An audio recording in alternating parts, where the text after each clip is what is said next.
இன்றைக்கி நம்ம சேனலில் வந்துட்டு அருமையான ஒரு கோதுமை மாவு வச்சு ஒரு இட்லி தான் செய்ய போகிறோம். இந்த இட்லி வந்து ரொம்ப ஹெல்த்தி. எப்போது நம்ம ஒரே மாதிரியே இட்லி செய்யாமல் இந்த மாதிரியும் நம்ம செஞ்சு கொடுக்கலாம் குழந்தைங்களுக்கு. இந்த இட்லி பார்த்திங்கன்னா ரொம்ப சாஃப்டாக ரொம்ப நல்லா இருக்குது. இங்கே பாருங்கள், நான் ஒரு இட்லி எடுத்து பிச்சு காமிக்கிறேன்.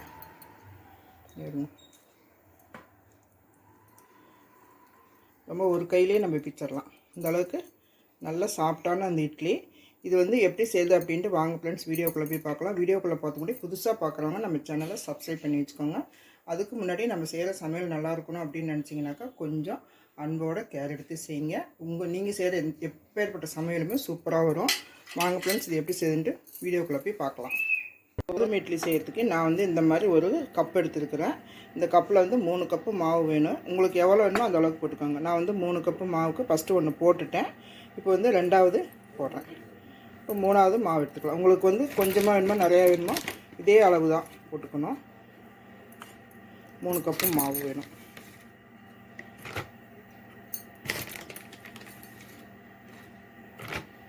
இதை வந்து நல்லா வாசனை வர வரைக்கும் வறுத்துக்கோங்க. அவ்வளோதான். 3 கப்பு மாவையும் போட்டார். இப்போ அடுப்பு பற்ற வச்சு நான் அடுப்பு பற்ற வைக்கல. அடுப்பு பற்ற வச்சுட்டு இங்கே வருங்க, அடுப்பு பற்ற வைக்காம தான் நான் மாவு எடுத்து வச்சுருக்கேன். இந்த வடசட்டியில் நல்லா வந்து வாசனை வர வரைக்கும் மாவு வந்து நல்லா வறுத்து எடுத்துக்கோங்க. சிம்மில் வச்சு நல்லா வறுத்துக்கோங்க. நல்லா வாசனை வரும். இப்படி மாவு தொட்டிங்கன்னா நல்லா சூடாக இருக்கும். இப்படி எடுத்தால் கையில் பிடிக்க முடியாத அந்தளவுக்கு சூடாக இருக்கும். நான் வந்து சிம்மில் வச்சுட்டு இது வந்து ஒரு 5 நிமிஷமாக நான் வந்து வறுத்துட்ருக்குறேன். இப்படி கை விடாமல் வறுத்துட்டே இருங்க, இல்லைன்னா மாவு தீஞ்சிரும். இப்போ இதை வந்து நம்ம வந்து வேறு ஒரு பாத்திரத்துக்கு மாற்றிக்குவோம். இந்த மாதிரி எடுத்து ஒரு பாத்திரத்துக்கு மாற்றிக்கோங்க. இப்போ வந்து மாவு வறுத்து அதே கடாயை வச்சு ஒரு 2 டேபிள் ஸ்பூன் எண்ணெய் வச்சுருக்கிறேன். எண்ணெய் ஊற்றிருக்கிறேன். எண்ணெய் காஞ்சதுக்கப்புறம் கொஞ்சமாக கடுகு, 1 ஸ்பூன் கடுகு போட்டுக்கோங்க. கடுகு பொரிஞ்சதுக்கப்புறம் கொஞ்சம் சீரகம். இப்போ கடுகு பொரிஞ்சிடுச்சு. இதில் வந்து ஒரே 1 ஸ்பூன் சீரகம் போட்டுக்கோங்க. சீரகம் பொரிஞ்சதுக்கப்புறம் 1 ஸ்பூன் கடலைப்பருப்பு, 1 ஸ்பூன் உளுத்தம்பருப்பு போட்டு நல்லா சிகப்பாக வறுக்கணும். இப்போ பாருங்கள், இந்த அளவுக்கு வந்து நல்லா சவுந்துருச்சு. இந்த அளவுக்கு சிவப்பாக வச்சுக்கோங்க. அடுப்பு வந்து எப்போவுமே சிம்மில் வச்சுட்டு இந்த மாதிரி கடுகு பொரியும் போது அடுப்பு சிம்மில் வச்சுக்கோங்க. இதில் வந்து 1 இன்ச்சு இஞ்சி வந்து நான் வந்து துருவி வச்சுருக்கிறேன். ஏன்னா இஞ்சி வந்து நம்ம கட் பண்ணி போட்டால் அது பிள்ளைங்க எடுத்து வச்சுருவாங்க. அதனால் வந்து இப்படி இந்த மாதிரி துருவி போட்டுக்கோங்க. இதில் ஒரே ஒரு 2 பச்சை மிளகா, 2 பச்சை மிளகா பொடியாக கட் பண்ணி வைக்கிறோம். அதையும் போட்டுக்கலாம். இதில் கொஞ்சம் கருவேப்பிலை. இது 1 நிமிஷம் வதங்கினதுக்கப்புறம் கேரட்டு, ஒரு 2 கேரட்டு பொடி சீவி வச்சுக்கிறேன். இந்த கேரட்டையும் இதில் நம்ம போட்டுக்கலாம். இந்த கேரட் வந்து கொஞ்சம் வதங்கட்டும்.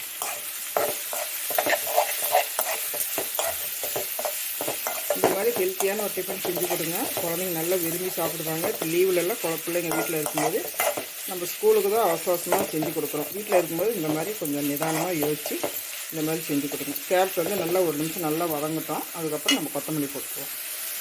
இப்போ பாருங்கள், நல்லா 1 நிமிஷம் நல்லா வதக்கியாச்சு. இது நம்ம வந்து இட்லியில் போட்டு மாவில் கலந்து தான் நம்ம ஆவியில் வேக வைக்க போகிறோம். அதனால் வந்து இந்த அளவுக்கு வதங்கினா போதும். இதில் வந்து கொஞ்சோண்டு மஞ்சள் ஒரு 1/4 ஸ்பூன் கலருக்காக ஒரு 1/4 ஸ்பூன் போட்டுக்கோங்க. இதிலே ஒரு கைப்பிடி அளவு கொத்தமல்லி. கொத்தமல்லி நிறையா போடுங்க, நல்லாயிருக்கும். நான் எப்போவுமே கொத்தமல்லி நிறையா யூஸ் பண்ணுவேன் எல்லா டிஷ்ஷுக்குமே. இப்போ நல்லா வதக்கிட்டு இதை ஆற வச்சு நம்ம மாவில் கலக்கணும். இது நல்லா வதக்கிட்டு ஆஃப் பண்ணிடுங்க. அடுப்பு ஆஃப் பண்ணிவிட்டு நல்லா ஆற வைங்க. ஆற வச்சதுக்கப்புறம் நம்ம மாவில் என்னென்ன போடுறதுன்னு பார்க்கலாம். மாவு பாருங்கள் நல்லா ஆறிடுச்சு. இப்போ இதில் வந்து நம்ம தேவையான அளவு உப்பு போட்டுக்கலாம்.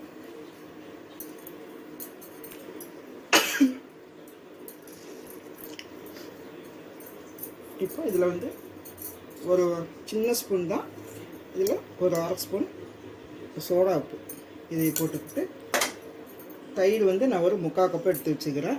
இந்த தயிர் வந்து என்னென்னு பார்த்தீங்கன்னாக்கா 1 கப்புக்கு 1/4 கப்பு தயிர் வேணும். நான் வந்து 3 கப்பு போட்டிருக்கனால 3/4 கப்பு எடுத்துருக்கிறேன். இப்போ இதிலே வந்து தண்ணி ஊற்றிக்கலாம். இது வந்து இட்லி மாவு பதத்துக்கு நம்ம வந்து கரைச்சிக்கணும்.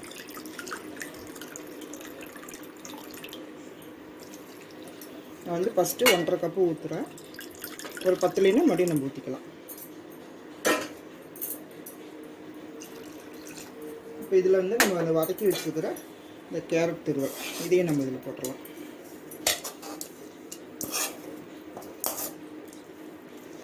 இப்போ ஒரு விஸ்கு வச்சு இப்படி நல்லா கலந்து விடுங்க. தண்ணி பத்தாது, நம்ம வந்து இன்னும் கொஞ்சம் தண்ணி ஊற்றிக்கலாம். இப்போ இதில் வந்து இந்த வடசட்டி கழுவி இதிலே கொஞ்சம் தண்ணி ஊற்றிக்கிறேன். இப்போ இது வந்து நல்லா இட்லி மாவு பதத்துக்கு நல்லா கரைச்சி விட்டுக்கோங்க. இப்போ இந்த அளவுக்கு மாவு வந்து கலந்து வச்சுக்கோங்க. தண்ணி பத்தலைன்னா கொஞ்சம் கொஞ்சமாக ஊற்றி இட்லி மாவு பதத்துக்கு நம்ம மாவை கரைச்சி வச்சுக்கணும். இது வந்து ஒரு 5 நிமிஷம் மட்டும் மூடி வைங்க. நம்ம வந்து இட்லி தட்டில் எண்ணெய் தடவி தான் நான் ஊற்ற போகிறேன். இந்த எண்ணெய் தடவுற டைம் வரைக்கும் நம்ம மூடி வச்சுருங்க. அதுக்கப்புறம் நம்ம எப்படி ஊற்றுறதுன்ட்டு பார்க்கலாம். வந்து இட்லி தட்டில் நான் வந்து எண்ணெய் தடவி ஒவ்வொரு முந்திரி வச்சுருக்கிறேன். இது வந்து நம்மளோட விருப்பம் தான், உங்களோட ஆப்ஷன் தான். உங்களுக்கு வேணும்னா நீங்கள் வச்சுக்கோங்க, இல்லைன்னா நீங்கள் சும்மா கூட மாவு ஊற்றி அப்படியே ஊற்றிடலாம். நான் வந்து 2 பிளேட்டு, இந்த பக்கம் 2 பிளேட்டுக்கு நான் எண்ணெய் தடவி வச்சுருக்கிறேன். அதுக்கும் நான் முந்திரி வைக்க தான் போகிறேன். இப்போ வந்து மாவு வந்து நல்லா கலந்துக்குங்க. மாவு நல்லா கலந்துட்டு இதில் வந்து ஊற்றுங்க.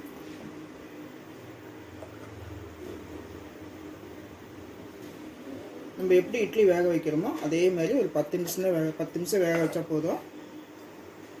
சாதாரண இட்லி செய்கிற மாதிரி தான் நம்ம இதுவும். நான் இதே மாதிரி எல்லா தட்டுக்கும் ஊற்றிட்டு உங்கள்கிட்ட காமிக்கிறேன். இங்கே வந்து நான் வந்து ஒரு சுடுதண்ணி இட்லி குண்டா வச்சு தண்ணி வச்சுருக்கிறேன். தண்ணி பாருங்கள் நல்லா காஞ்சிட்ருக்குது. இது வந்து தண்ணி நல்லா ஆவி வந்ததுக்கப்புறம் தான் நம்ம வந்து இட்லி தட்டு வைக்கணும். இப்போ நிலா தட்டுக்கு ஊற்றிட்டு உங்கள்கிட்ட காமிக்கிறேன். அவ்வளோதான் ஃப்ரெண்ட்ஸ், கோதுமை மாவு வச்சு ஹெல்த்தியான ஒரு இட்லி பண்ணிட்டோம். நம்ம எப்போவும் ஒரே மாதிரி சாப்பிடாம இந்த மாதிரியும் செஞ்சு சாப்பிடுங்க. ரொம்ப சூப்பராக இருக்குது. நீங்களே இதே மாதிரி செஞ்சு பார்த்துட்டு எப்படி வந்துருக்குன்னு கமெண்ட்டில் சொல்லுங்கள் ஃப்ரெண்ட்ஸ். இந்த வீடியோ பிடிச்சிருந்தால் லைக் பண்ணுங்கள், ஷேர் பண்ணுங்கள், கமெண்ட் பண்ணுங்கள். சப்ஸ்கிரைப் பண்ணிவிட்டு அப்படியே பக்கத்தில் இருக்க பெல் பட்டனை ஆன் பண்ணால் மறந்துடாதீங்க. மீண்டும் அடுத்த ஒரு நல்ல வீடியோவில் சந்திப்போம். நன்றி, வணக்கம்.